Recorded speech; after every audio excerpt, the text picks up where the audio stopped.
It's a happy Sunday to be here. I am so grateful and thankful to God for bringing me here this far.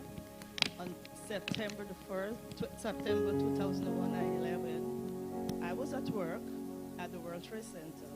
I was working in Operations Control Center, that's the OCC, and the brain of. We thought it was an accident, but it was a clear sunny day.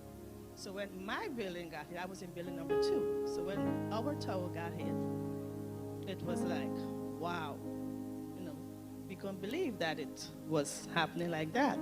So my niece called me and said to me, she said, Auntie Ann, a plane just went into your building. I said, what? She said, yes.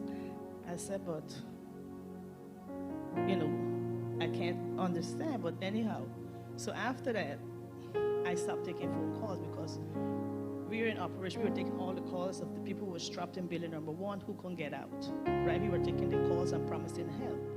So when my niece called me, I stopped taking calls, and I was placed in the hallway of the office, like, I don't know what to do. I was like thinking like what to do. So my supervisor was like, Roslyn, calm down. What's wrong with you? I said, I don't want to die. I don't want to die. He was like, Roslyn, shut up. No one's going to die. Relax. But I still not listening. I keep pacing back and forth all the time. And eventually, the phone that the Port Authority police calls on, I was close to that phone, so I grabbed that phone and I took the call.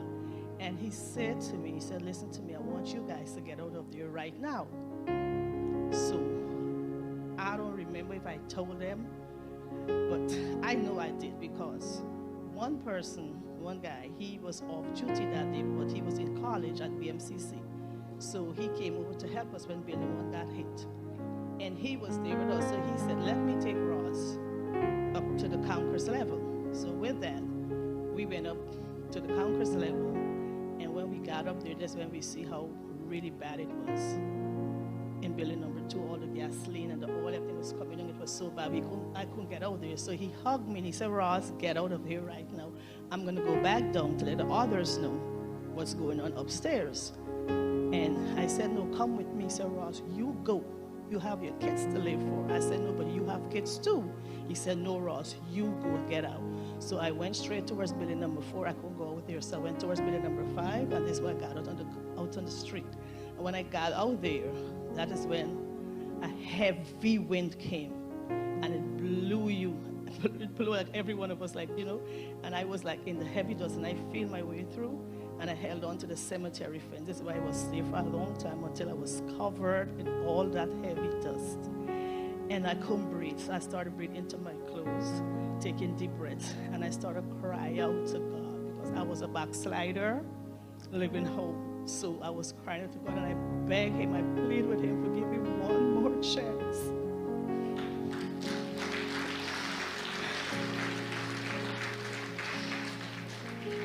One more chance. I said, God, if you save me today, I will rededicate my life to you. And I was there for a while, and then I saw, the fog, how the thick dust, I saw a light. And when I looked, this light was there with me, and it started to move, and I just started to follow this light, and it stopped. And then I felt someone pulled me into a store. And when I got into the store, they closed it down. There was a lot of people in the store because of the dust out there. So I was the last person to get into that store, and they closed it down. And I was in there for a long time. And when the place started to clear up, the officers and them left, and I decided to follow out. I don't want to be in Manhattan no more. And I said, Lord, I want to get to Brooklyn. I just want to get to Brooklyn. I don't know what happened, but I passed out on the way, and I woke up in Brooklyn Hospital. When I woke up in Brooklyn Hospital, I was in hospital gown. All my clothes was in a bag. And then when I got conscious, I called my family, because they already presumed that I was dead, because were told that everyone in the Operations Control Center had died. So they had my name too as dead. But yeah, so I'm here to give my testimony of God's goodness. So the young man who brought me from the basement to the concourse level, they found his body on the concourse level where he left me. He never made it up to the basement. So I went to his memorial service, and they told me, his daughter, family friend, asked me about him. That's the young man. That's Merlin Salcedo. He was only 36 years old. And he brought me to the campus. So I went to his memorial service, to support the family. And they asked me a bunch of questions. I was like, he just chose to do what he did, I think that was my angel that God has sent that morning. So I just want to encourage, people that regardless you're backward, we're in the church or we're not in the church, or your heart is not in the church, but just, we just got to continue trusting God. Never give up.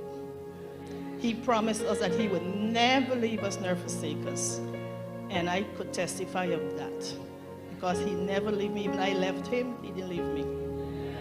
You understand? So that's my testimony. And today's 21 years, no sickness, nothing. They say I have to I called a lawyer because I have back injuries because I got hit when I fell. And they said, you don't have cancer, so we can't compensate you for that. They compensate me because I had a lot of carbon dioxide poison in my blood. They compensate me for that. But when I called the lawyer, he said, we can't give you anything because you don't have cancer. So I said, keep your money, I can keep my health. Not being rude, but God has been good to me.